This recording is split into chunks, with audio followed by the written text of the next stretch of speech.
Invocamos a la Santísima Trinidad, en el nombre del Padre, del Hijo y del Espíritu Santo. Amén.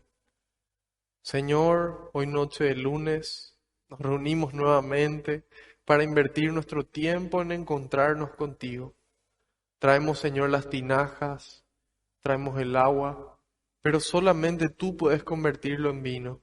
Solamente tú puedes hacer que esta catequesis sea más que una catequesis y sea un encuentro cara a cara contigo, de ojos abiertos y corazón ardiendo. Yo quiero alabarte y glorificarte porque tu amor y tu misericordia me alcanzaron. Quiero alabarte y glorificarte porque solo tú eres santo y tuyo es el poder, el honor y la gloria por siempre, Señor.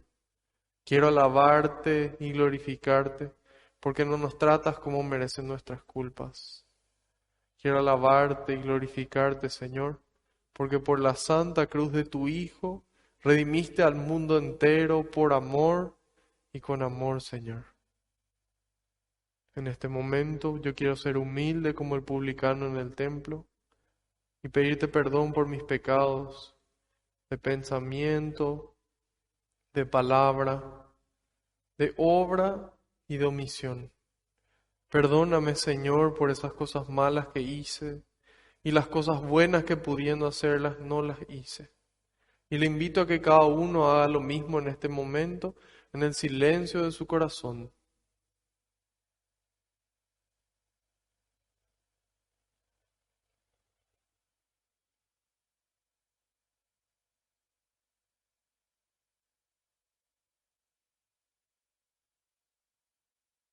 Te pido, Señor, que se cumpla tu palabra. Tú dijiste que donde dos o más se reúnan en tu nombre, ahí vas a estar vos presente, Señor. Y nosotros sabemos que aunque no te podamos ver, tú estás aquí entre nosotros. Contentísimo de que podamos invertir nuestro tiempo en esta actividad que nos puede santificar. Te pido, Jesús, que tú vayas por delante, que puedas allanar los caminos de nuestra mente y nuestro corazón, para que esta semilla que se va a sembrar, que es tu palabra, pueda dar fruto y fruto en abundancia. En algunos el 30, en otros el 60 y en otros el 100%, Señor. Frutos de amor, frutos que permanezcan en cada persona que los reciban. En este momento, Señor, pongo en tus manos cada pedido de oración que recibimos y cada intención que los aquí presentes y los que siguen de forma virtual tenemos en el corazón, incluso aquello que no nos animamos a pedir. También, Señor, en este momento nos despojamos, soltamos aquello que aprieta nuestro corazón y lo ponemos en tus manos junto con nuestras alegrías, nuestros sueños, nuestra vida completa y nuestras familias también. Y te pido, Señor, que tú lo recojas todo como siempre lo has hecho, con alegría y se lo entregas al Padre, para que Él nos conceda a cada uno esa gracia que estamos necesitando, a su debido tiempo y acorde a su voluntad. Glorias y alabanzas sean dadas a ti por los siglos de los siglos. Amén. Ahora les voy a pedir que repitan después de mí esta invocación al Espíritu Santo. Espíritu Santo, vacíame de mí y lléname de ti hasta rebosar. Espíritu Santo, vacíame de mí y lléname de ti hasta rebosar. Espíritu Santo, vacíame de mí y lléname de ti hasta rebosar. Que así sea. Amén. Ahora quiero pedirles encarecidamente que en un momento de silencio puedan interceder por mí ante el Padre, para que todo lo que transmita sea su voluntad con las palabras del Hijo y que sea el Espíritu Santo el que obre con intensidad en ustedes y en mí también.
Amén.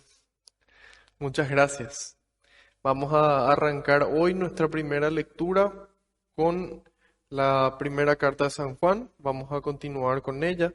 Vamos a ir en el capítulo 2, desde el versículo 24 al 27. Esta primera carta de Juan está prácticamente al final del Nuevo Testamento. Vemos que el último libro es el libro del Apocalipsis. Justo antes del libro del Apocalipsis están las tres cartas de Juan. Forman parte de las cartas católicas dirigidas a todo el universo católico y a comunidades católicas de aquel entonces, a esos primeros cristianos. Y va dirigida para nosotros hoy. Primera carta de Juan, capítulo 2, versículos del 24 al 27.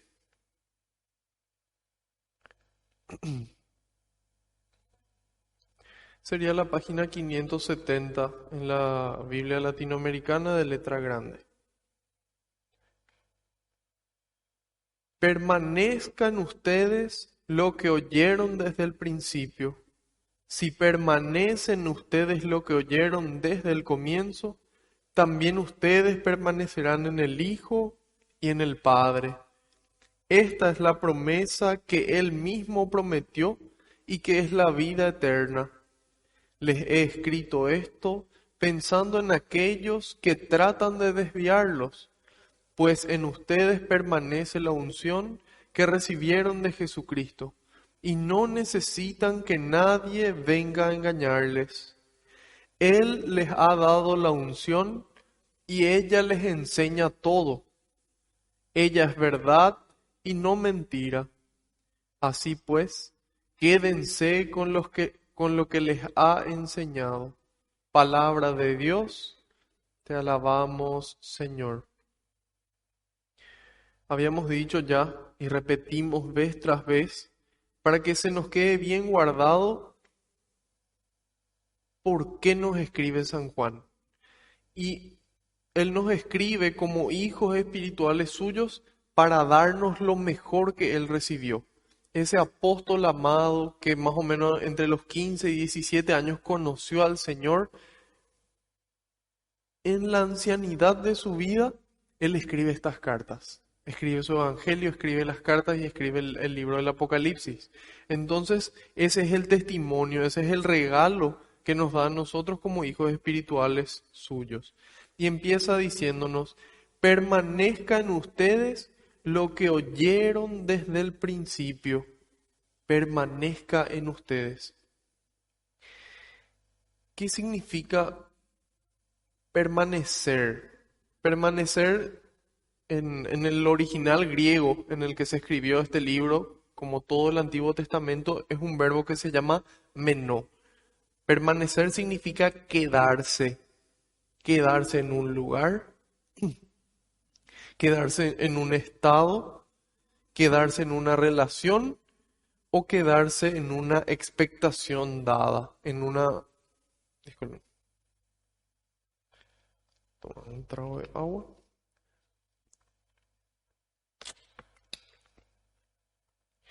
No quedarse en un lugar, en un estado, en una relación o en una expectación dada. ¿Y a qué se refiere? Entonces se refiere a mantenerse en presencia de Cristo.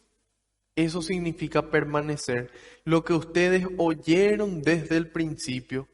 ¿Cómo sabemos que existía desde el principio? Mirando el libro del Génesis. En el principio, por la palabra, todo fue hecho. Eso también lo manifestaba San Juan. En el principio existía el Verbo y el Verbo estaba con Dios y el Verbo era Dios. Ese Verbo es Cristo.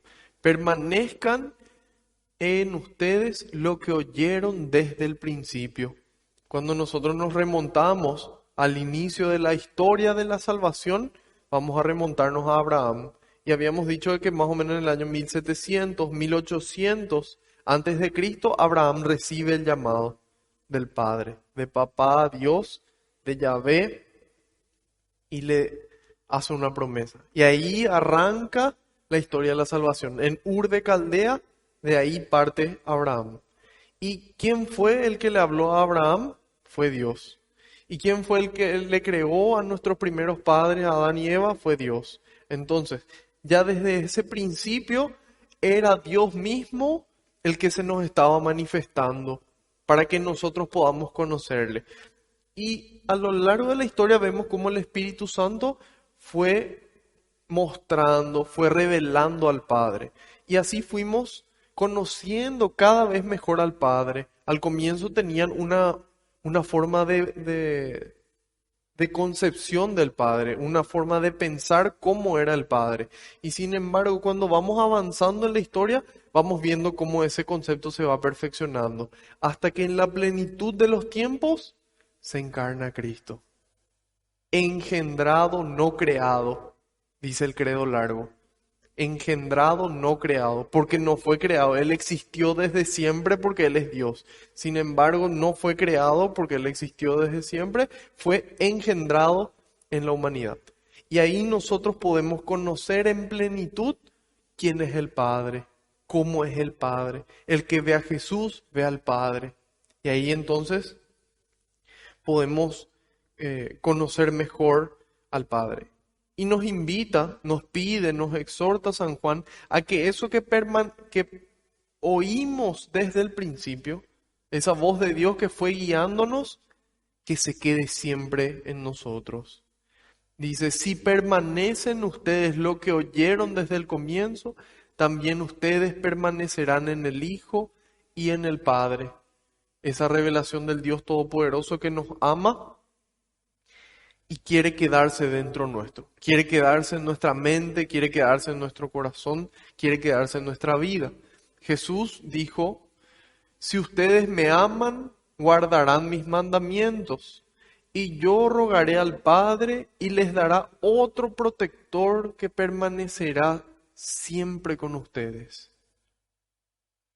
Si ustedes me aman, guardarán mis mandamientos, y yo, dice Jesús, le rogaré al Padre y les daré otro protector que permanecerá siempre con ustedes, el Espíritu de verdad, a quien el mundo no puede recibir porque no lo ve ni lo conoce. Pero ustedes lo conocen porque está con ustedes y permanecerá en ustedes. Dios quiere permanecer con nosotros y en nosotros. Cuando nosotros miramos la historia de la salvación, vemos de que Moisés hace un pacto con Yahvé en el monte Sinaí. Y ahí, ¿qué pasa? Se escriben las tablas de la ley y también ocurre el episodio del maná. Y cuando Moisés quería irse a hablar con Dios, ¿qué tenía que hacer? Tenía que irse a la montaña, porque era ese lugar donde ellos estaban convencidos de que era el lugar donde Dios habitaba. Hasta que después, bueno, se construye el arca de la alianza, donde dentro del arca de la alianza iba dentro las tablas de la ley y el maná. Y cuando ellos querían irse a hablar con Dios, tenían que irse a la tienda del encuentro, que está en donde estaba justamente la presencia de Dios. Y ahí nos damos cuenta de que después se construye el templo de Jerusalén, llega el arca con las tablas de la ley y el maná, con la presencia de Dios. Y Dios habitaba en el templo. Sin embargo, Dios no quería habitar afuera, Dios quería habitar dentro de nuestro corazón, dentro de nuestro interior. Y ahí está lo que San Agustín decía: tarde te amé, hermosura tan nueva y tan antigua. Tarde te amé, hermosura tan antigua y tan nueva. Tarde te amé. Tú estabas dentro de mí y yo afuera, y así por de fuera te buscaba, y deforme como era, me lanzaba sobre estas cosas que tú creaste. Tú estabas conmigo, pero yo no estaba contigo. Reteníanme lejos de ti aquellas cosas que si no estuviesen en ti no existirían. Me llamaste y clamaste y quebraste mi sordera, brillaste y resplandeciste y curaste mi ceguera. Exhalaste tu perfume y lo aspiré y ahora te anhelo. Y ahora te anhelo. Gusté de ti y ahora siento hambre y sed de ti. Me tocaste y deseo con ansia la paz que procede de ti.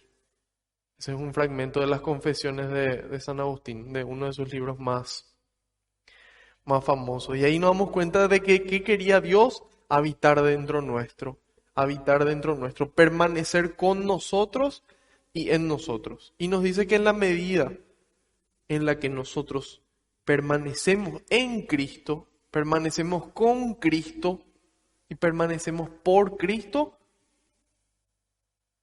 Él permanece en nosotros y nosotros en Él y en el Padre. Y nos dice que esta es la promesa, dice el 25, que Él mismo prometió y que es la vida eterna.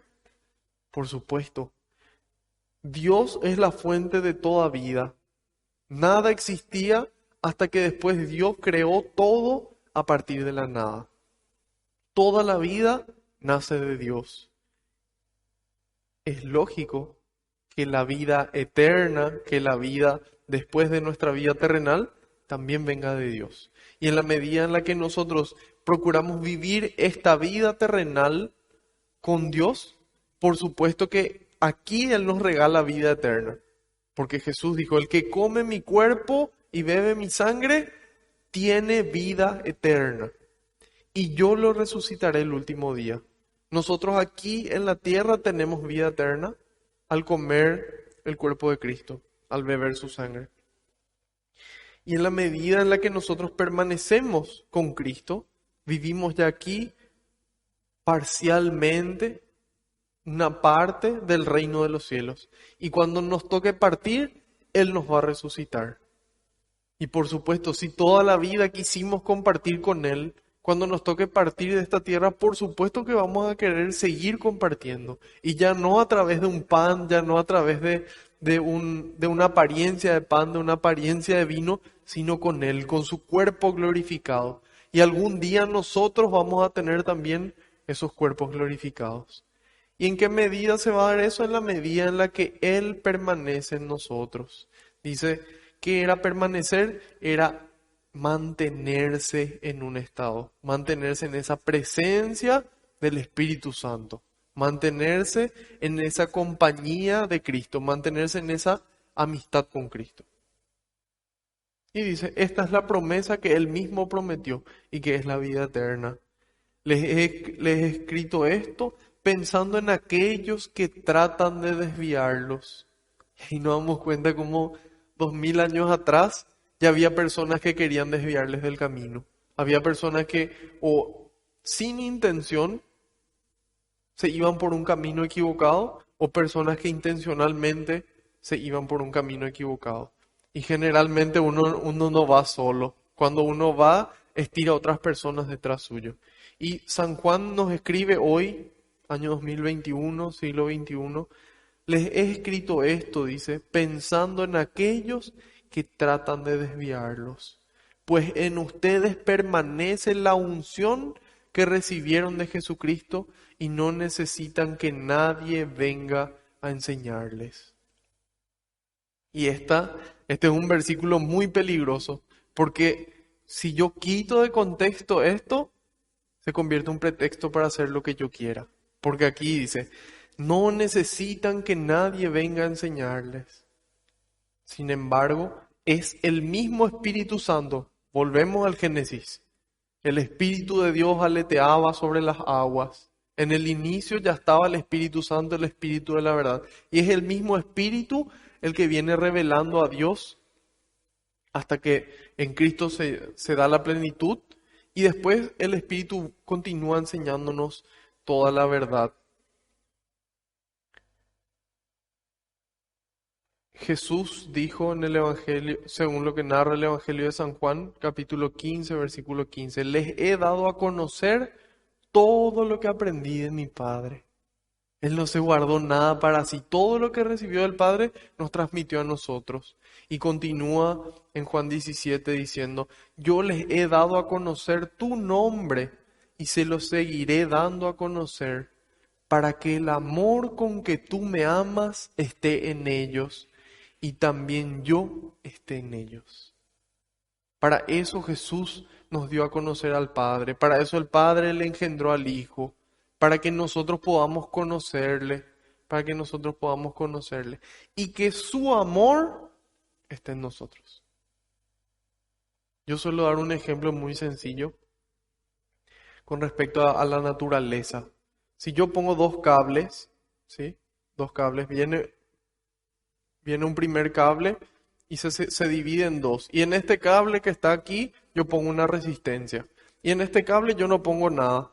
Si viene la electricidad, ¿por cuál camino a ustedes les parece que se va a ir la electricidad? ¿Por donde hay una resistencia o por donde tiene el pase libre? Pase libre, claro, porque la naturaleza es así, busca de por sí la ley del menor esfuerzo, el camino más corto. Y nosotros, como seres humanos, que tenemos nuestra parte animal, también busca ese camino corto, ese egoísmo de buscar qué es mejor para mi gente, mis amigos, mi familia, la gente que yo quiero, para mí mismo y para mí mismo también. Sin embargo, ¿qué pasa? Si yo busco siempre ese camino más corto, generalmente le perjudico a otro. ¿Cuál es el camino más rápido para obtener dinero? Robarle el dinero a los que ya tienen. Y ahí yo me beneficio. Sin embargo, yo le estoy perjudicando al otro. Y yo pudiendo tomar el camino más largo de trabajo, ¿sí? El trabajo, vamos a ponerle de este lado, el camino del trabajo que tiene una resistencia, que tiene un sacrificio, que tiene un esfuerzo, yo puedo elegir ese camino en lugar del camino más corto. ¿Por qué? Porque nosotros tenemos ese regalo de Dios que es la libertad. Y solamente el amor es el que nos lleva a tomar el camino largo. Porque nuestro egoísmo siempre va a preferir nuestro beneficio. Sin embargo, el amor es el que nos permite elegir esa libertad de decir, bueno, yo me voy a sacrificar, pero esto va a llevar un bien mayor. A un perro, si es que yo le pongo una hamburguesa enfrente, el perro no va a decir, no, yo ahora soy vegetariano y mejor si me pone una hamburguesa de soja. No, el perro le ponemos una hamburguesa y todas las veces va a comer. Inclusive si le ponemos 50 hamburguesas, se va a comer las 50 en ese momento. No va a pensar, mañana seguramente voy a tener hambre o tal vez pueda compartir mis hamburguesas con los otros perros de la casa. No, los perros no funcionan así y ningún otro ser sobre la faz de la tierra funciona así, solamente nosotros. Y por eso que es importante que usemos esa libertad, que nosotros podamos elegir el camino de Dios, este camino del amor, que para eso Dios se reveló. Nos dice San Pablo en la carta a los tesalonicenses, primera carta a los tesalonicenses, capítulo 2, versículo 13. De ahí, dice San Pablo, de esta situación, que no cesamos de dar gracias a Dios, porque al recibir de nosotros la enseñanza de Dios, la aceptaron, no como enseñanza de hombres, sino como palabra de Dios. San Pablo le da gracias a Dios porque las personas que recibieron sus enseñanzas aceptaron esas enseñanzas como palabra de Dios. De ahí es que nosotros, cuando terminamos de leer nuestras diferentes lecturas que no son el Evangelio, decimos palabra de Dios, porque es realmente Dios el que nos está hablando. Y dice que en el cielo, hoy también, se alegra San Pablo y todos los santos cuando nosotros acogemos estas lecturas como lo que realmente son y que realmente actúa en nosotros como palabra de Dios. ¿Por qué nos estamos yendo hacia ahí del amor y el Espíritu Santo? Porque dijimos que el Espíritu Santo es el mismo espíritu de amor que se reveló a lo largo de los siglos y es un espíritu de unidad, de unidad. Que todos sean uno para que la gente crea, dijo Jesús. Que todos sean uno para que la gente crea que el Padre me envió a mí. Que esa unidad entre nosotros sea un testimonio. San Pablo nuevamente en la carta a los Efesios capítulo 4, en los versículos del 3 al 5 dice: mantengan entre ustedes lazos de paz y permanezcan unidos en el mismo espíritu. En la traducción de Jerusalén me gusta más, dice, poniendo empeño en conservar la unidad del espíritu con el vínculo de la paz. Hay un espíritu de la unidad que es el Espíritu Santo, y ahí dice él, un solo cuerpo y un mismo espíritu. Pues ustedes han sido llamados todos a una misma vocación y una misma esperanza. Un solo Señor, una sola fe, un solo bautismo, un solo Dios y Padre de todos. Entonces, cuando aparece una persona que dice, no, esto que yo les estoy diciendo es la verdad y la Biblia, la Sagrada Escritura está equivocada, nosotros no podemos tomar eso como una verdad, porque así como San Pablo y así como esta comunidad de tesalonicenses, nosotros sabemos que eso es palabra de Dios, que eso fue inspirado por el Espíritu Santo, y entonces nosotros no podemos ir en contra. ¿Y a quién se le reveló toda esta información? Al pueblo elegido. Dios, por algún motivo que tal vez en el cielo conozcamos, le eligió al pueblo de Israel. Le eligió a Abraham, a los patriarcas, a los profetas, los sacerdotes, a los jueces, a los reyes. Y así hasta que eventualmente ese pueblo de Israel pasó a ser el pueblo cristiano. Y fue a esos discípulos, a esa comunidad a quien se le reveló la verdad, a quien se le dio estas enseñanzas que tienen que permanecer en nosotros. Las primeras partes del Nuevo Testamento que se escribieron 15, 20 años después de la muerte de Jesús. No existía prácticamente, solamente algunos escritos así aislados. Y ahí nos damos cuenta de que es a esta comunidad a la que se le reveló la verdad. Es a esta comunidad a la que Dios le habló para que recibiendo esa palabra de Dios la lleve al mundo entero. Jesús dice en el Evangelio de San Marcos capítulo 3, versículos 13 y 14, dice, Jesús subió al monte y eligió a los que él quiso, dice. Se puso en oración y eligió a los que él quiso para dos cosas. Para que estén con él y enviarlos a predicar. Para esas dos cosas, para estar con Jesús. Es ese estar con Jesús, es ese permanecer con Jesús el que nos lleva a la vida eterna. Es ese estar con Jesús el que nos llena de su amor. Pero eso implica dejarnos amar. Eso implica bajar nuestras defensas. Eso implica darle tiempo y espacio. Y ahí su amor empieza a obrar. Y de esa forma nosotros vamos a tener este espíritu de verdad que Jesús dijo. En adelante el Espíritu Santo, el intérprete que el Padre les va a enviar en mi nombre, les enseñará todas las cosas y les recordará todo lo que yo he dicho. Pero es verdad continúa en Juan 16, eso fue Juan 14, Juan 16. Pero es verdad lo que les digo, les conviene que yo me vaya, porque mientras que yo no me vaya, el protector no vendrá a ustedes. Yo me voy y es para enviárselo. Y cuando venga Él, el Espíritu de la verdad los guiará en todos los caminos de la verdad. Por eso es importante permanecer en unidad. Cuando nosotros nos damos cuenta de que hay enseñanzas que vienen en contra de lo que Cristo enseñó, nos damos cuenta que ese no es un espíritu de la verdad, de que ese no es un espíritu de unidad, sino de división. Y aquí nos dice, Él les ha dado la unción, yo subo al Padre para enviarles el Espíritu Santo. Y en Pentecostés lo recibieron. ¿Quién lo recibió? La iglesia. Y ella, la unción, les enseña todo. Ella es la verdad y no mentira. Así pues, quédense con lo que les ha enseñado. Entonces, haciendo un resumen,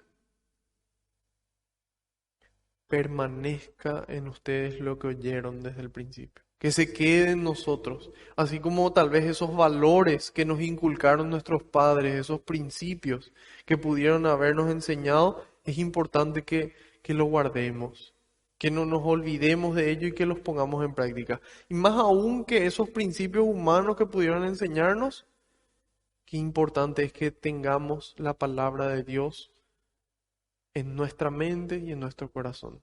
Y en la medida en la que permanezcamos en presencia de Cristo, que permanezcamos a través de la Eucaristía, a través de su palabra, vamos a poder eventualmente estar llenos de amor para amar al prójimo. Y con todas esas obras de amor cargadas en nuestra mochila, partimos algún día para la vida eterna. Y a eso apuntamos, a no dejarnos engañar por personas que no, que no enseñen acorde a lo que Cristo transmitió y a lo que Él quiso enseñar, no dejarnos guiar por eso, sino por lo que nuestra Santa Madre Iglesia nos guía siempre a la luz del Espíritu Santo.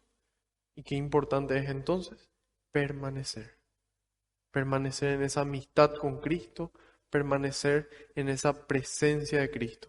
Y que el Espíritu Santo permanezca en nosotros, que sea el que reine en nuestra casa, que sea el que nos oriente cada día para poder actuar y finalmente así construir el reino de Dios aquí en la tierra. Vamos a pasar con esto en mente al Evangelio de San Juan. Vamos a ver hoy el capítulo número 4.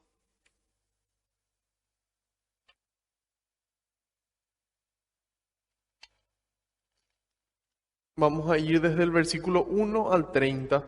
Como ya habíamos anunciado, vamos a estar conociendo un poco más y profundizando en el encuentro entre Jesús y la samaritana. Antes de esto habíamos visto el último testimonio de Juan el Bautista y cómo él daba testimonio de Jesús. Hoy vamos a ver, como ya mencionamos, el encuentro con Jesús y la samaritana y las consecuencias que tiene un encuentro con Cristo.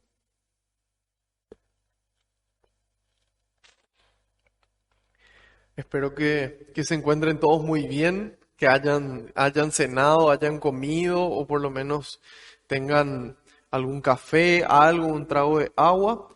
Y en este momento podemos estirarnos un poco y que el Espíritu Santo renueve nuestras fuerzas, nuestras energías, quite fuera toda pereza de estos cuerpos estudiosos y trabajadores.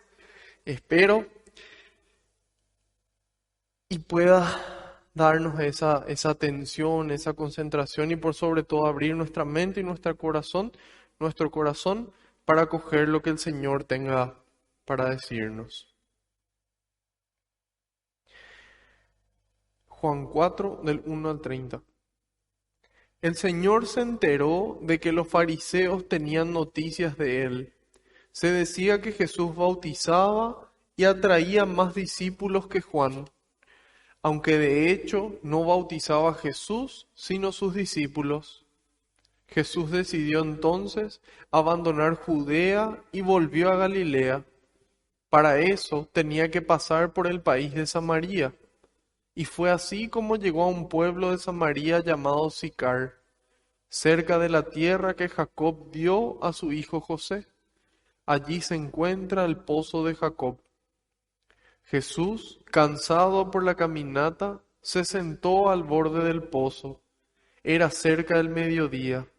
Fue entonces cuando una mujer samaritana llegó para sacar agua y Jesús le dijo: Dame de beber. Los discípulos se habían ido al pueblo para comprar algo de comer. La samaritana le dijo: ¿Cómo tú, que eres judío, me pides de beber a mí, que soy una mujer samaritana? Se sabe que los judíos no tratan con los samaritanos.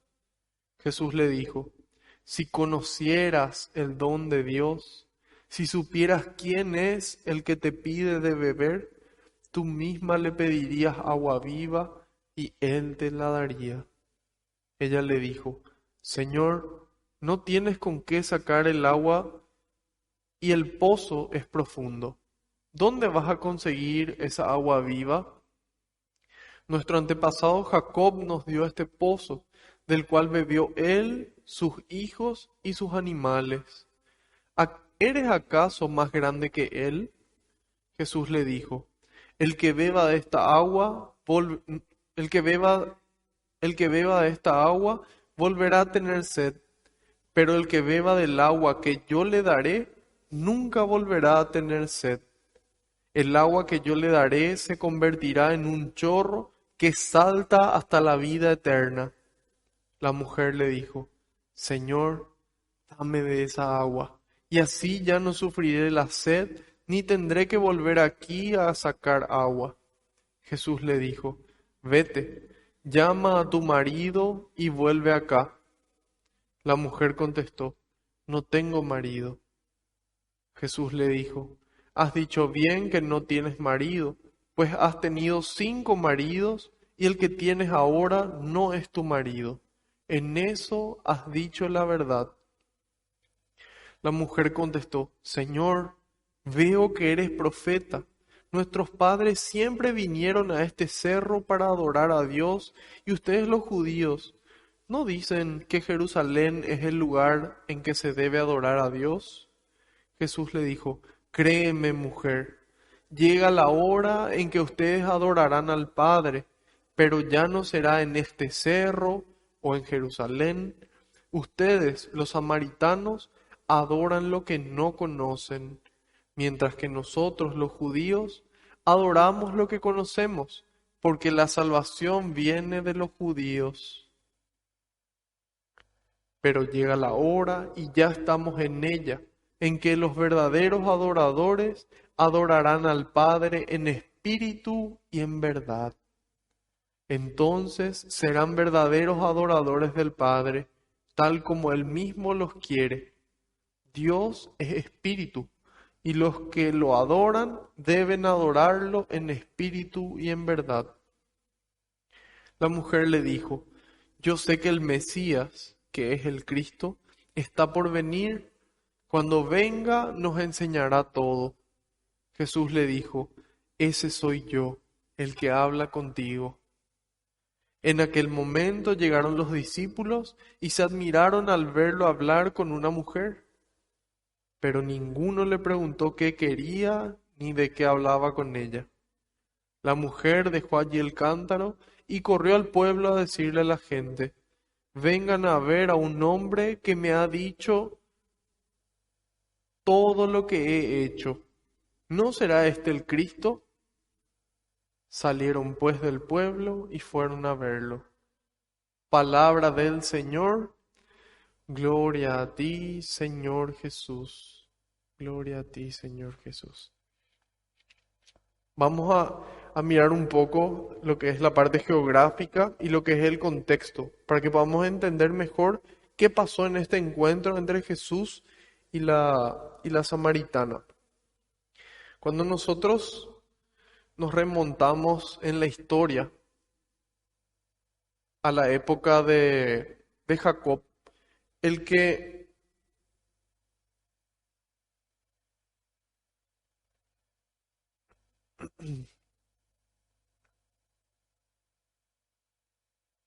bueno, comenzamos con el llamado de Abraham. Abraham tuvo a su hijo Isaac, Isaac le tuvo a Jacob.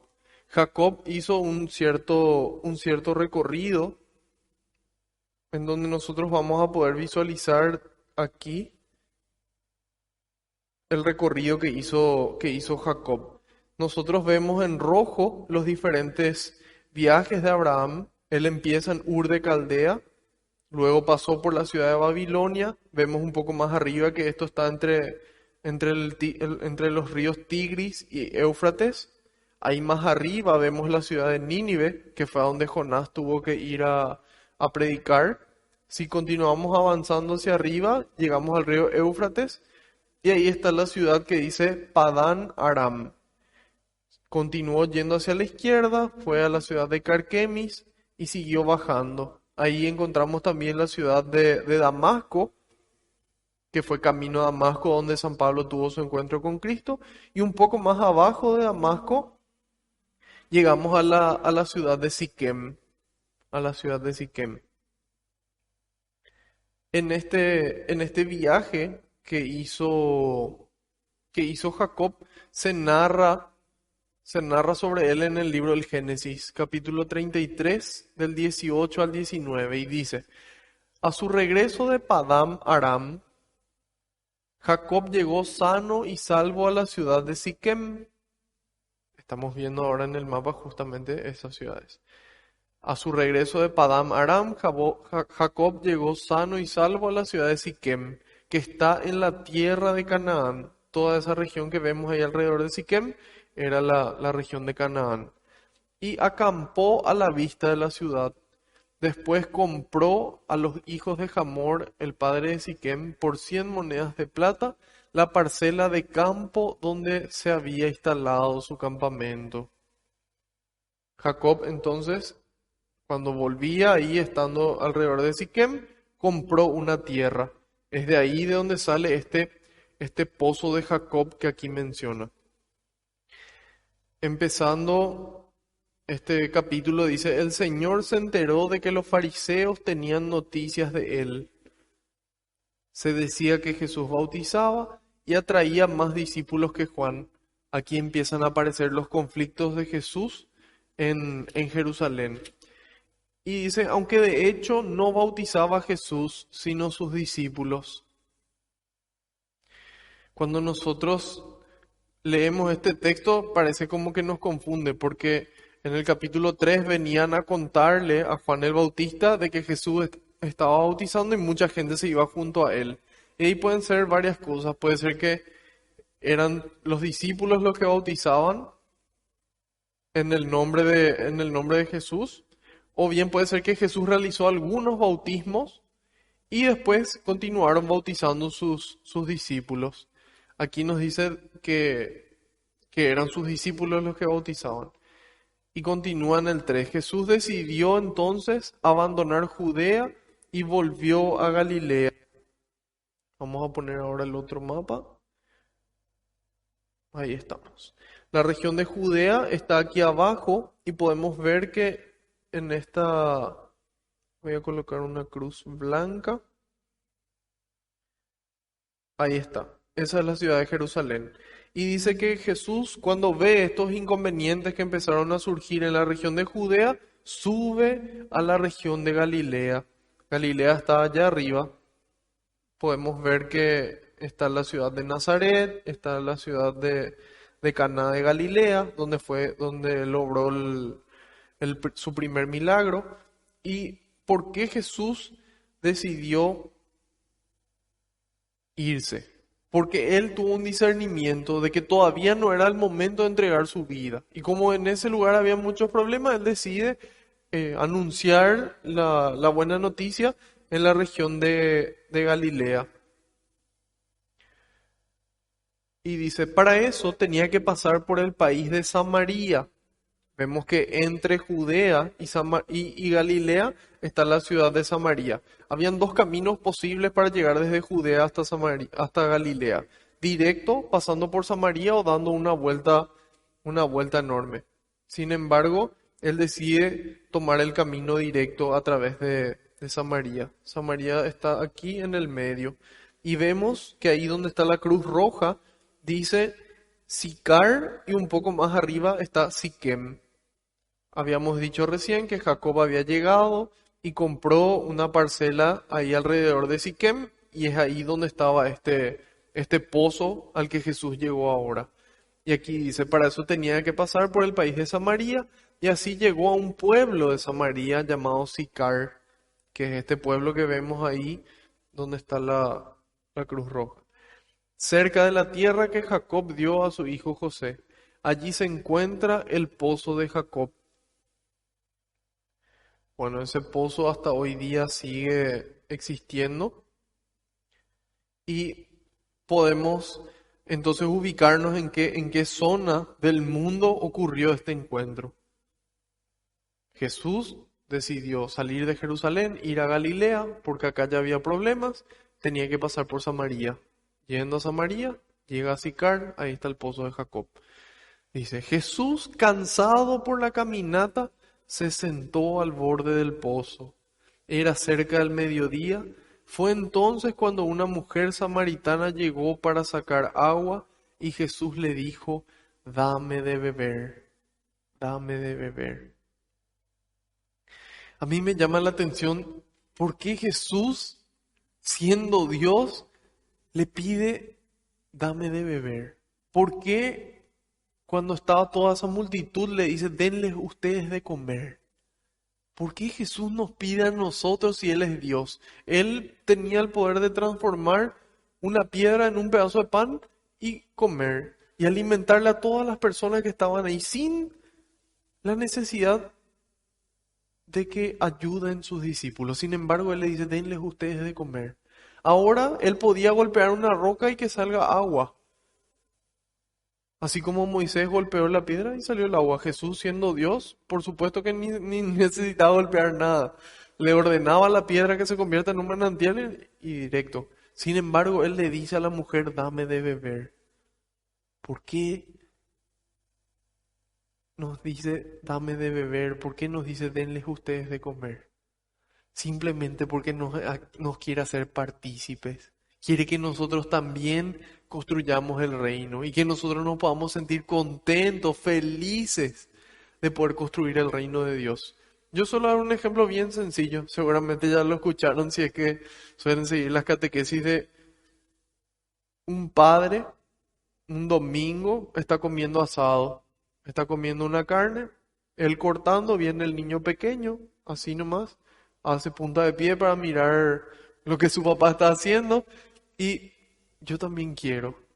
¿Y qué hace el papá? Le sienta al niño en su regazo y él mismo mueve los cubiertos y el niño se siente contento, siente que también pudo aportar, que pudo hacer algo, se siente útil y se siente amado por su papá. Y eso es lo que Dios quiere hacer con nosotros. Por eso, pudiendo hacerlo todo solo, nos dice, denles ustedes de comer. Por eso también nos dice, dame de beber. Y para que podamos salir de ese egoísmo que decíamos, de yo, y verle al otro. Y poder ayudarle. Si nosotros recibimos más, es porque Dios tuvo más confianza en nosotros para ayudarle a aquel que no tiene. Aquel que no tiene pan, que no tiene agua, que no tiene familia, que no tiene amigos, que no tiene dinero, que no tiene cariño, que no tiene fe. Y sin embargo Dios dice, les eligió a los que Él quiso. Y por algún motivo a ustedes que están presentes aquí, a los que están del otro lado de la cámara y a mí, nos eligió. Yo no sé si me hubiese elegido a mí mismo, pero o a varios de los que les conozco que andan por ahí, pero Jesús nos eligió porque nos ama. Y quiere que nosotros sintamos ese amor, que nos llenemos de ese amor, que permanezcamos en su amor y que le llevemos a Él. Por eso nos dice, denle ustedes de comer, denles ustedes de beber. Simplemente por amor a nosotros y por amor a aquellos que le necesitan a Él. Y bueno, San José María Escrivá nos dice, como quizás les ha sucedido alguna vez a ustedes que acaban rendidos, cansados porque no aguantan más. Y aquí dice, es conmovedor observar al maestro agotado. Jesús agotado, dice, teniendo sed y teniendo hambre, por eso los discípulos van a comprar algo para comer. Nos dice, es conmovedor observar al maestro agotado. Además tiene hambre.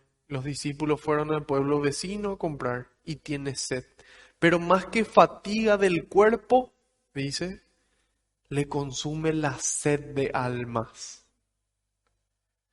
Por esto, al ver a la samaritana, el corazón sacerdotal de Cristo, el sacerdote es el que hace el sacrificio, ese corazón de sacrificio, ese corazón sacerdotal de Cristo se vuelca, dice, diligente, rápido, para recuperar a la oveja perdida, olvidando el cansancio, el hambre y la sed.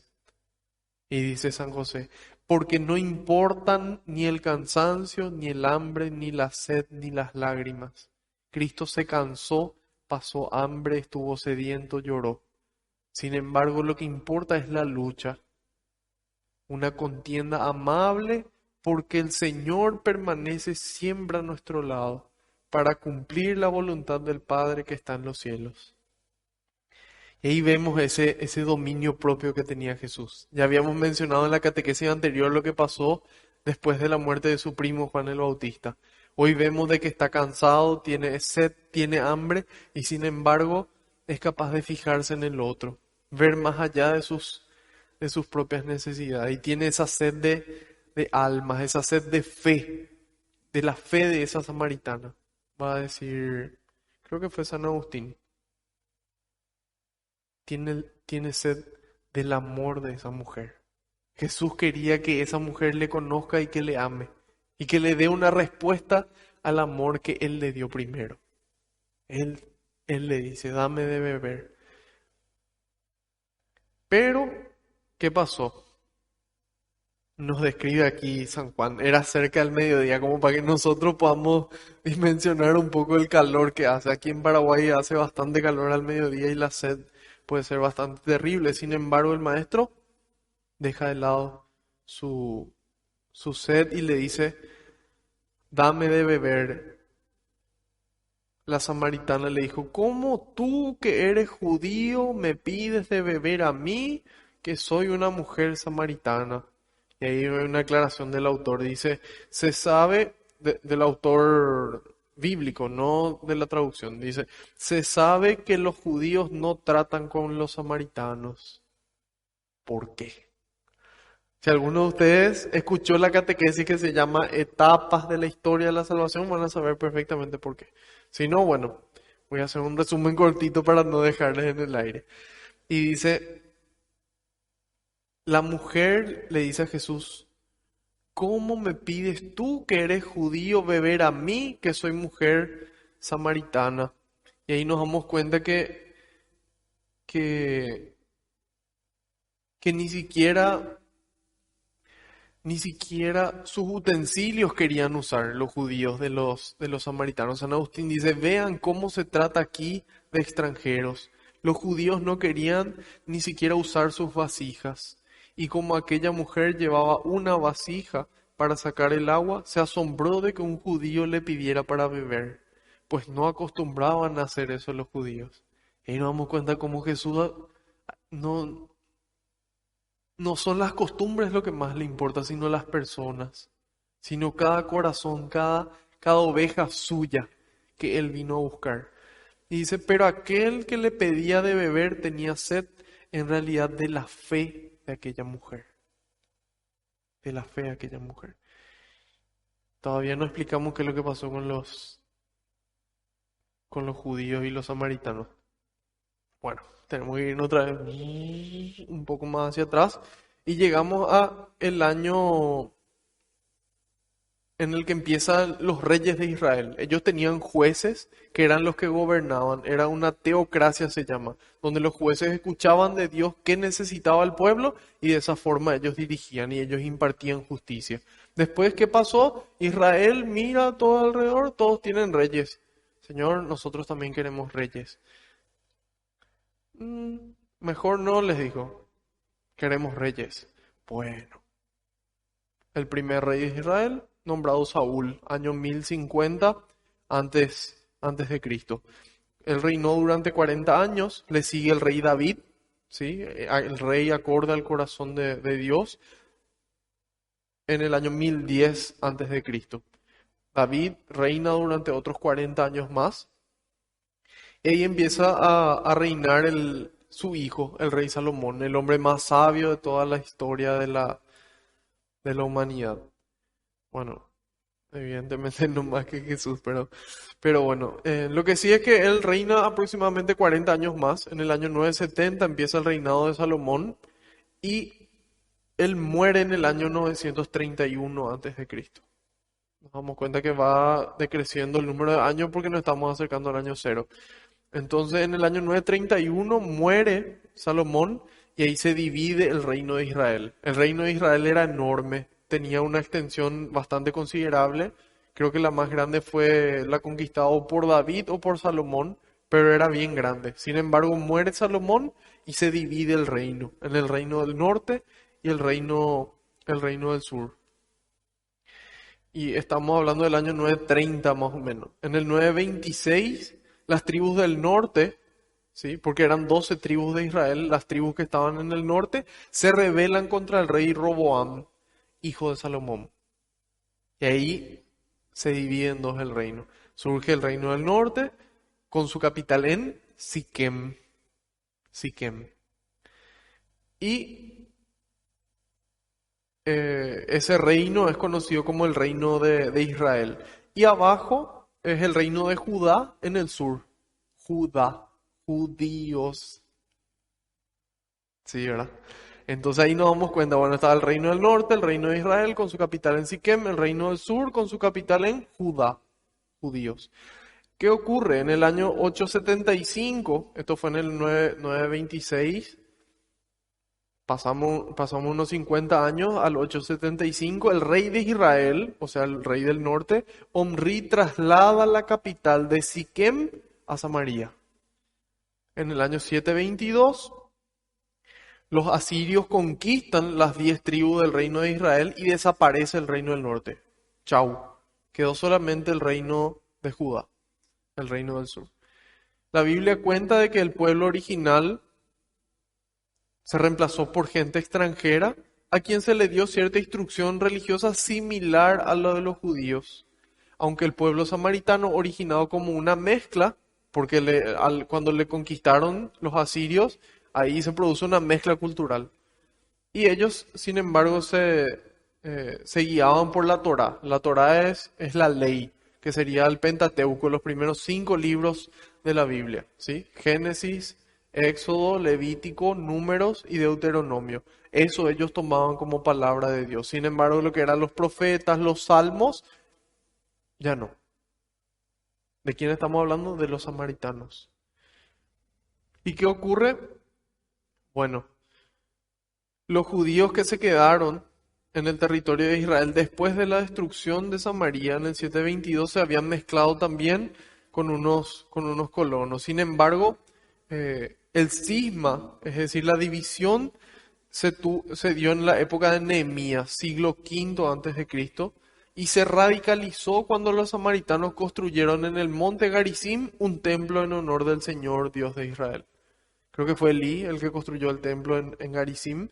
Entonces habían 2 templos. Estaba el templo de Jerusalén y el templo de Garizim. Y ahí nos damos cuenta de que eso ya produjo una ruptura mucho, mucho mayor. Sin embargo, ¿qué ocurrió?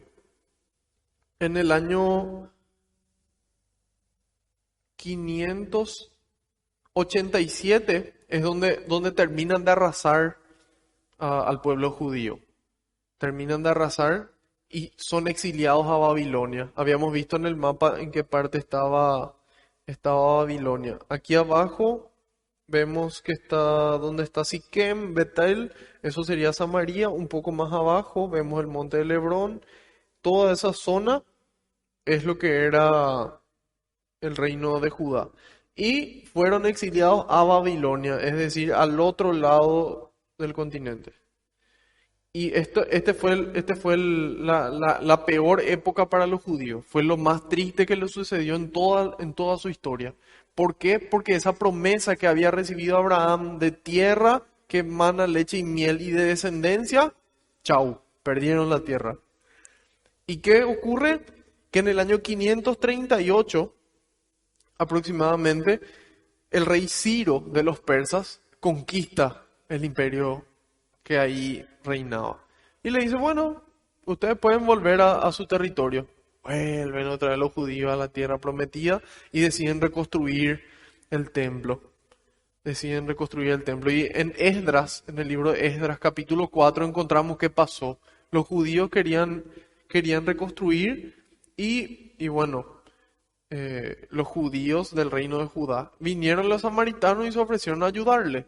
Sin embargo, los judíos le dijeron, no, ustedes se mezclaron, ustedes creen cualquier cosa y no le dejaron ayudar en la reconstrucción del templo. Zorobabel, Josué eran parte del reino de Judá y le dijeron que no. Y ahí bueno, se empezó a agrandar la enemistad y los samaritanos se opusieron a la reconstrucción del templo y a que se levanten de vuelta las murallas de Jerusalén, que era lo que mantenía segura. Los samaritanos dicen, no, nosotros no queremos más. Le íbamos a ayudar y en vista de que no quieren, se opusieron. Y durante la época de la influencia Siria, siglo II, según Flavio Josefo, que es un historiador judío, si no me equivoco, dice que los samaritanos le pidieron a Antíoco que dedicara su templo de Garizim al dios griego Zeus Zenios.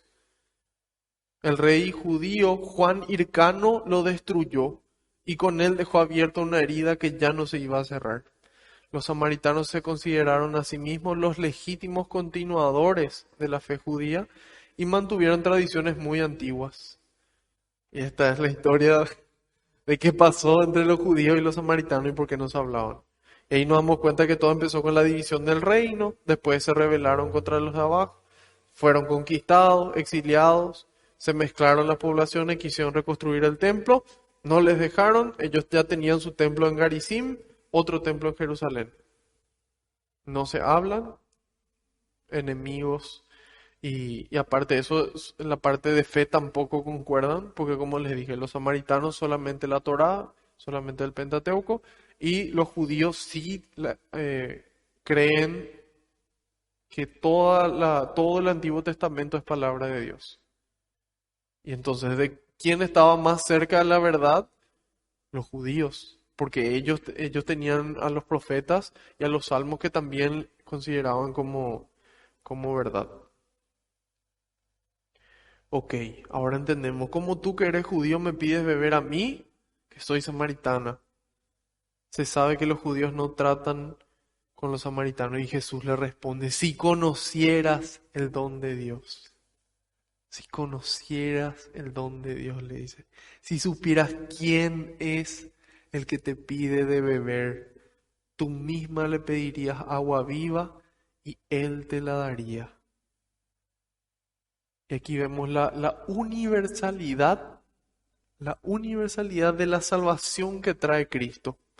Él nunca hace diferencia entre personas. Eso que decía Santiago, no hagan excepción entre personas. Que viene una persona rica, dice la carta de Santiago, y ustedes le dicen, ven, siéntate a mi lado.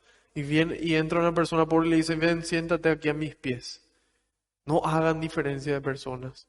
Y aquí nos damos cuenta de cómo Jesús nunca hizo diferencia de personas. Esta era una samaritana que por su nación eran enemigos de los judíos, sin embargo la salvación es para todos. Jesús no hace diferencia de personas, sino que se esfuerza para que todos los hombres se salven y lleguen al conocimiento de la verdad. El espíritu de la verdad. El conocimiento de la verdad. Jesús quiere que todos se salven y lleguen al conocimiento de la verdad.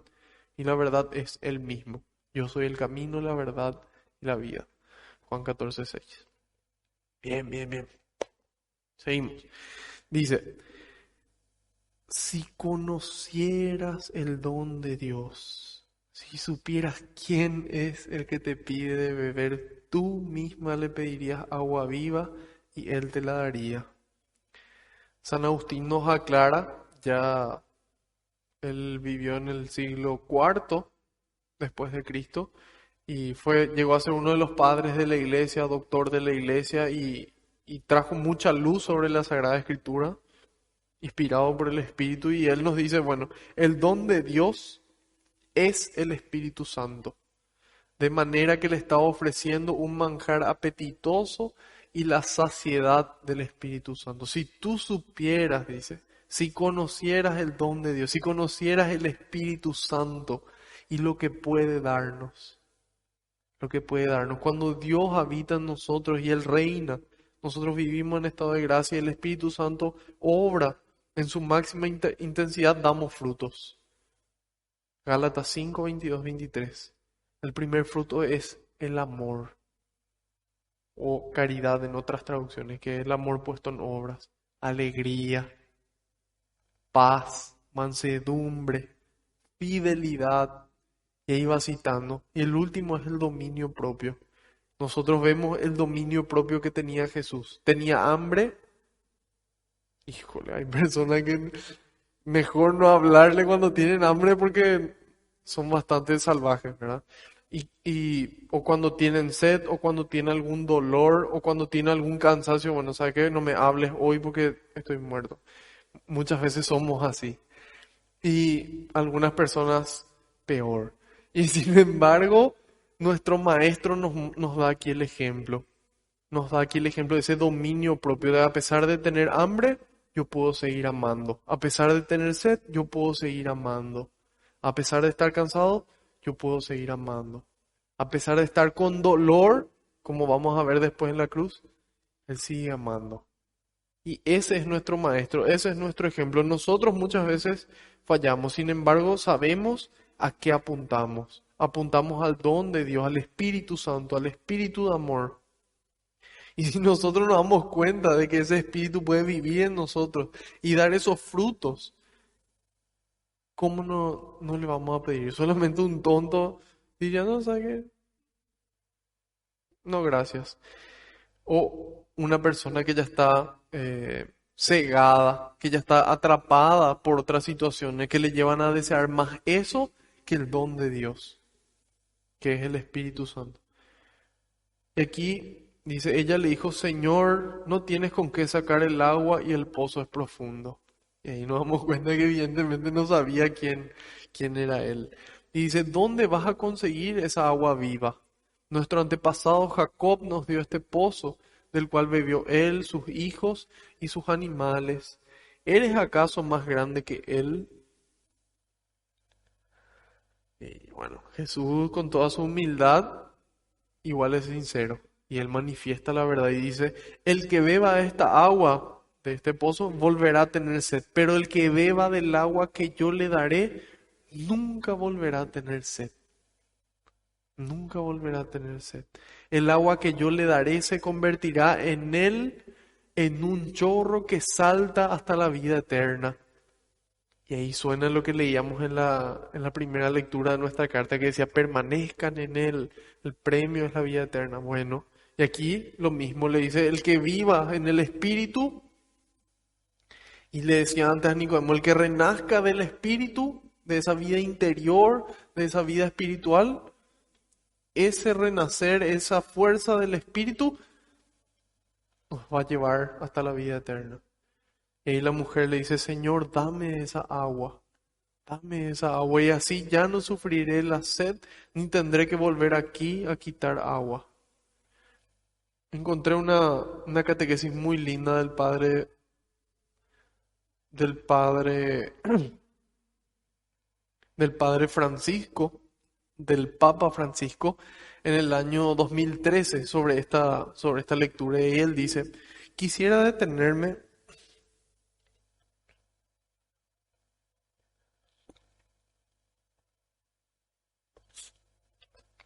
Él dice, quisiera detenerme sobre todo en el hecho de que el Espíritu Santo es el manantial inagotable de la vida en nosotros.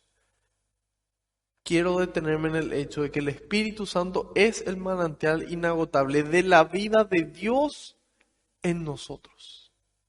El hombre de todos los tiempos y de todos los lugares desea una vida plena y bella. ¿Cómo no? Justa y buena. Una vida que no esté amenazada por la muerte, sino que madure y crezca hasta su plenitud. El hombre, dice el Papa, es como un peregrino atravesando los desiertos de la vida. Tiene sed de un agua viva, fluyente, fresca, capaz de saciar en profundidad su deseo profundo de luz, de amor, de belleza y de paz. Todos sentimos este deseo. Y Jesús nos dona esta agua viva, nos regala esta agua viva, sin merecerlo y ninguna, sin ninguna condición. ¿Y qué dice?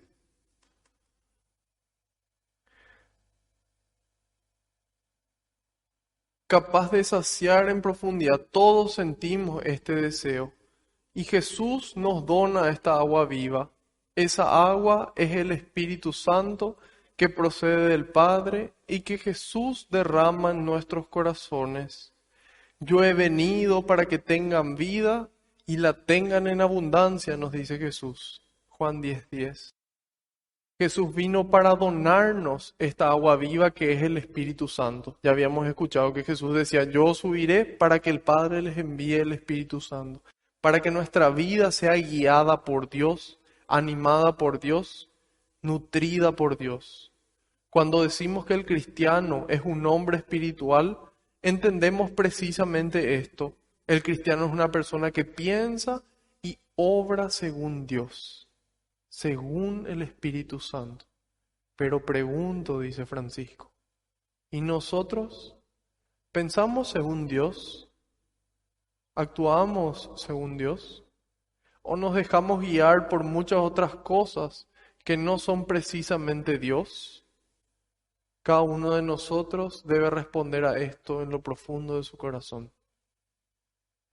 He aquí por qué el agua viva, que es el Espíritu Santo, sacia la sed que tenemos, porque nos dice que somos amados por Dios como hijos, que podemos amar a Dios como sus hijos y que con su gracia podemos vivir como hijos de Dios, como Jesús.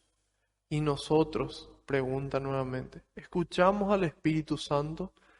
¿Qué nos dice el Espíritu Santo? Dice, Dios te ama. Nos dice esto, Dios te ama, Dios te quiere. Nosotros amamos de verdad a Dios y a los demás como Jesús. Dejémonos guiar por el Espíritu Santo. Dejemos que Él nos hable de corazón, que Él nos hable al corazón y nos diga esto. Dios es amor. Dios nos espera. Dios es el Padre. Nos ama como nuestro verdadero papá. Nos ama de verdad. Y esto solo lo dice el Espíritu Santo al corazón. Escuchemos al Espíritu Santo y sigamos adelante por este camino del amor. Pidamos a Dios. Sepamos de que Él tiene el poder para hacernos felices, de que Él tiene el poder para darnos la paz. Su paz, ni angustias ni miedos. Pidámosle que Él contento nos lo va a dar. Y aquí dice, esta mujer le pide a Jesús, Señor, dame de beber esa agua. Ella no entendió qué fue lo que Jesús trató de decirle. Muchas veces nosotros tampoco entendemos qué es lo que Dios nos quiere decir con lo que pasa en nuestras vidas. ¿Por qué Dios permite esto en mi vida? ¿Por qué Dios me regaló este don o este talento? Y entonces yo le pido al Espíritu Santo ese entendimiento. Y ahí Dios va a poder revelarnos, darnos ese entendimiento claro de qué es lo que ocurre. Y ahí la mujer le dijo eso. Y ahí Jesús en el 16 le dice, vete, llama a tu marido y vuelve acá. La mujer contestó, no tengo marido. Jesús le dijo, has dicho bien que no tienes marido, pues has tenido 5 maridos y el que tienes ahora no es tu marido. En eso has dicho la verdad. Y aquí podemos ver cómo Jesús nos conoce a la perfección. Él conoce nuestra vida, conoce nuestros pensamientos, conoce nuestros sentimientos, nos conoce a nosotros mejor que nosotros mismos. Conoce nuestra mente, conoce nuestro corazón.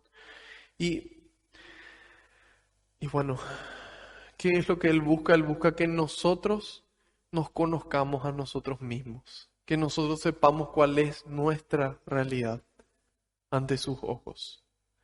Y por eso le da esa instrucción y le dice, anda a traer a tu marido, porque muchas veces nos olvidamos de cómo estamos viviendo.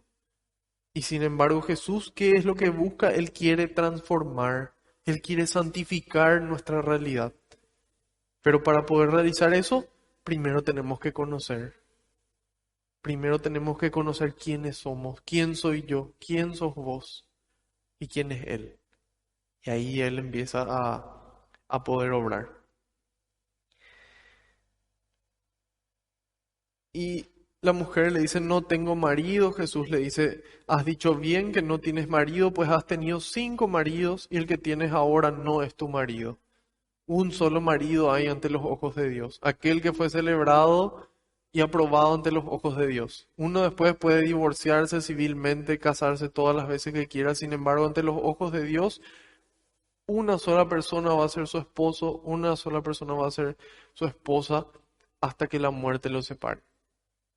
Y es importante que notemos que Jesús le dice eso. Has tenido 5 maridos, el que tienes ahora no es tu marido, pero sí hay otro que es. Y dice, en eso has dicho la verdad. La mujer contestó, Señor, veo que eres profeta.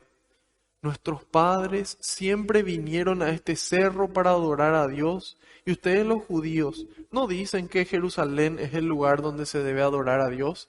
Y ahí vemos lo que habíamos dicho, en el monte Garizim, los samaritanos, en Jerusalén, los judíos. Y, y ella dice, yo veo que eras profeta, pero esta duda tengo. Y le presenta a Jesús su duda.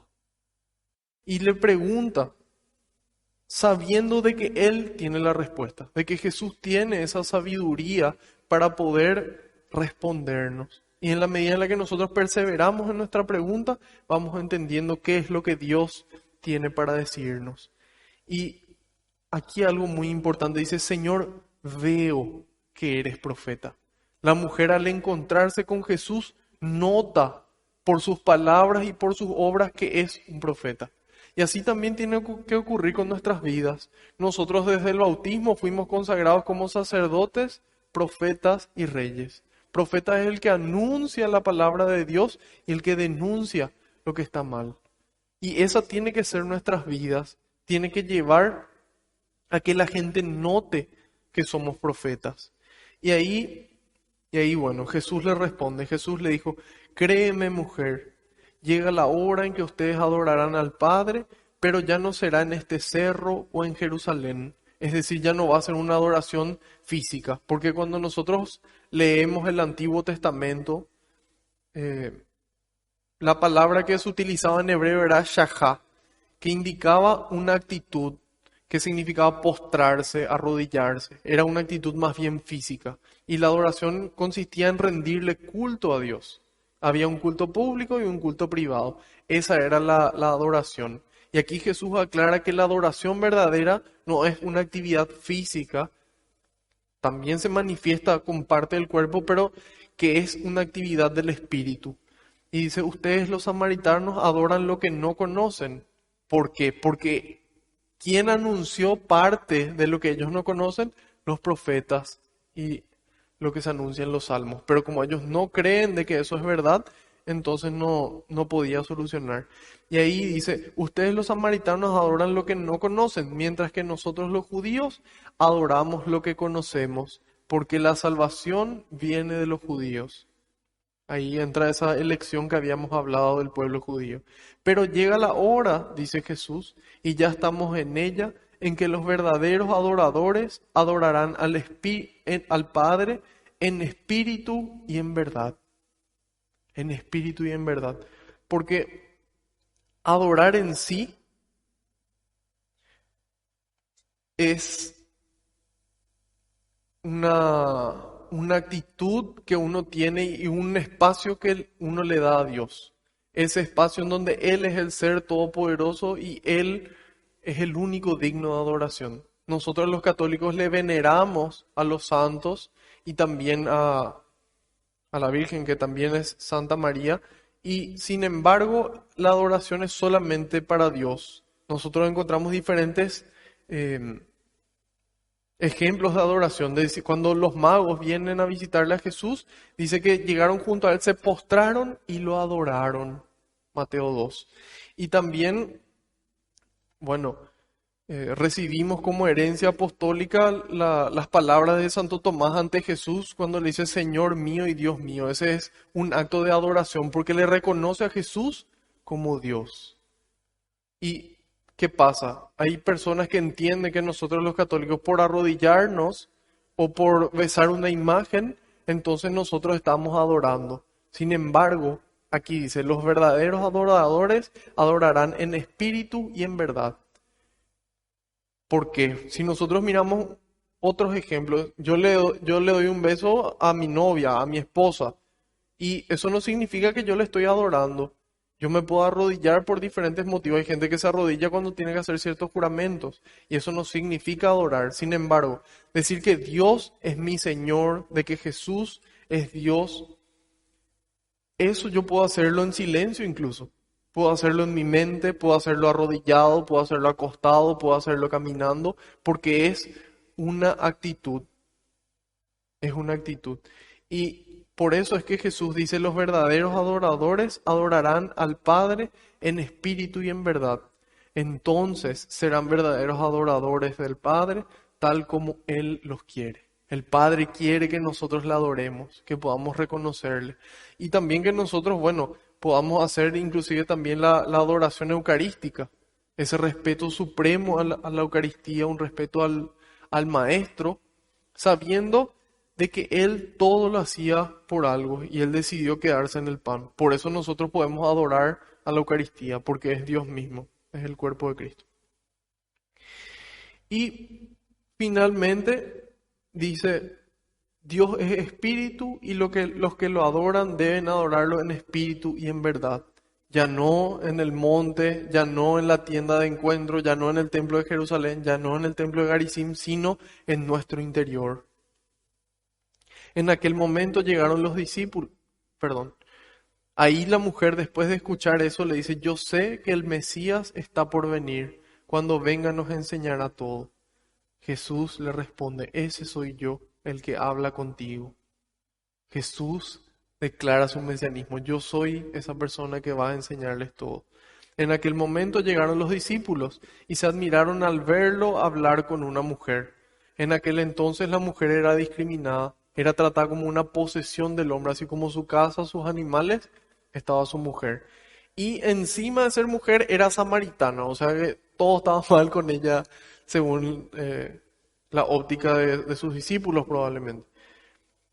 Y ahí nos damos cuenta nuevamente la universalidad del mensaje de Jesús. No solamente extranjeros, sino hombre, mujer, grandes y niños. Jesús fue un campeón de defender la dignidad humana, de poder, eso que leíamos ya en Génesis 1, Dios los creó a su imagen y semejanza. Hombre y mujer los creó. Esa dignidad Jesús conocía porque Él estuvo ahí. Él fue la palabra que pronunció el Padre para que todo fuera hecho. Y entonces Jesús no tiene problema en ir en contra de las tradiciones que van atentando contra la palabra de Dios. Pero ninguno le preguntó qué quería ni de qué hablaba con ella. Se dieron cuenta de que el maestro por algo hace y tuvieron ese respeto por él. Y dice, la mujer dejó allí el cántaro. Ella se fue para algo, ella se fue a buscar agua para saciar la sed. Sin embargo, el encuentro con Cristo transforma, hace que cambien nuestras prioridades. Y ahí nos damos cuenta de qué es realmente importante y de quién es realmente importante. Y ahí dice, corrió al pueblo. No dijo, bueno, voy a ir tranquila. No, cuando uno se encuentra con Cristo te genera una emoción, una alegría que te lleva a ir corriendo a anunciar eso que vimos y oímos. Eso dice en Hechos 4, no podemos callar lo que vimos y lo que oímos. Una vez que uno se encuentra con Cristo, ese encuentro transforma. Corrió al pueblo a decir a la gente, vengan a ver a un hombre que me ha dicho todo lo que he hecho. ¿No será este el Cristo? Salieron pues del pueblo y fueron a verlo. Y ahí nos damos cuenta, queridos hermanos, de qué importante es este encuentro con Cristo. Todo nace de este encuentro con Cristo. El Papa Francisco nos dice, el encuentro con el Señor produce una profunda transformación a los que se abren a Él. El primer impulso que surge de esa transformación es comunicarle a los demás esa riqueza adquirida en ese encuentro. No se trata solo de enseñar lo que hemos conocido, sino también, como la samaritana, de hacer que los demás se encuentren personalmente con Jesús. Se encuentren personalmente con Jesús. La iglesia tiene como centro de su misión llevar a todos los hombres al encuentro con Jesucristo. Ella está llamada a anunciar que Cristo vive realmente, que es el Hijo de Dios, que se hizo hombre, murió y resucitó, es el único Salvador de todos los hombres y de todo hombre, y que como Señor de la historia continúa operando en la iglesia y en el mundo por medio de su Espíritu hasta la consumación de los siglos. ¿Y dónde entonces podemos encontrar a Jesús? Yo agrego, en la oración. La oración, dice San Agustín, es el encuentro de la sed de Dios con la sed del hombre. En la oración se encuentra la sed de Dios con la sed del hombre. ¿Y Dios de qué tiene sed? De que el hombre tenga sed de Él. Eso dice San Agustín.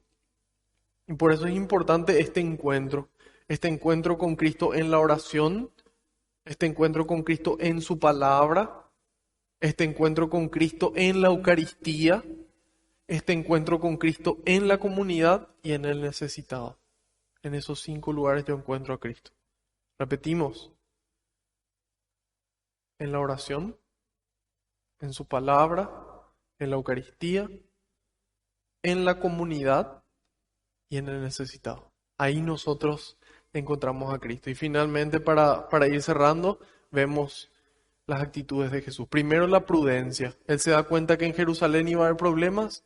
Él discierne que era momento de mudarse. Segundo, la atención a los demás. Él estando cansado, con sed, con hambre, le atiende igual a la mujer. Le ama por encima de sus dificultades.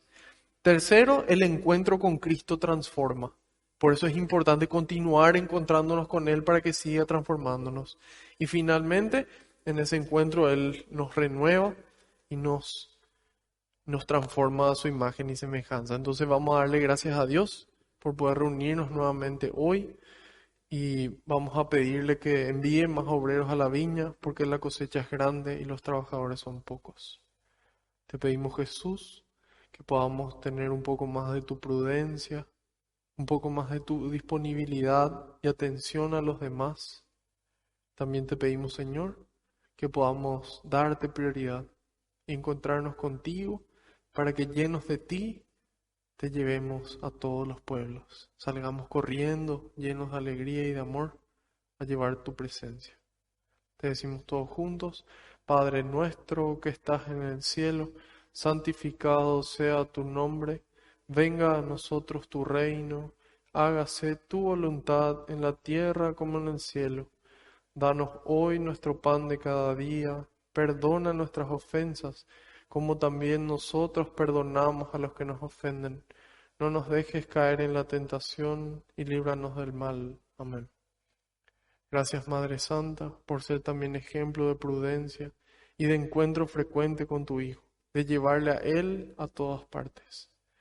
Dios te salve María, llena eres de gracia, el Señor es contigo, bendita tú eres entre todas las mujeres, y bendito es el fruto de tu vientre, Jesús. Santa María, Madre de Dios, ruega por nosotros los pecadores, ahora y en la hora de nuestra muerte. Amén. Haciendo caso al pedido del Papa, rezamos a San Miguel Arcángel. San Miguel Arcángel, defiéndenos en la batalla, sé nuestro amparo contra la perversidad y acechanzas del demonio. Reprímale Dios, pedimos suplicantes, y tú, príncipe de la milicia celestial, arroja al infierno con el divino poder a Satanás y a los demás espíritus malignos que andan dispersos por el mundo para la perdición de las almas. Amén. Gloria al Padre, al Hijo y al Espíritu Santo, como era en el principio, ahora y siempre, por los siglos de los siglos. Amén. Alabado sea Jesucristo, sea por siempre bendito y alabado. Que la paz y la alegría del Señor nos acompañen a todas partes, en el nombre del Padre, del Hijo y del Espíritu Santo. Amén.